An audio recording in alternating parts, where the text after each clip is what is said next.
मायनी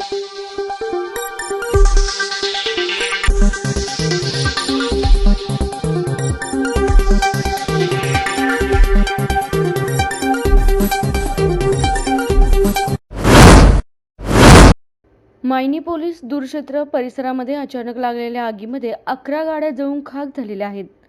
पोलिसांनी कारवाई केलेल्या विविध केसेसच्या माध्यमातून मिळालेल्या या गाड्या आगीमध्ये जळून खाक झाल्या असून आग विझवण्यासाठी ग्रामस्थांनी मोठे प्रयत्न केले व त्यांनी आग आटोक्यात आणली, परंतु ही आग लावण्यामागचं कारण अद्यापही अस्पष्टच आहे।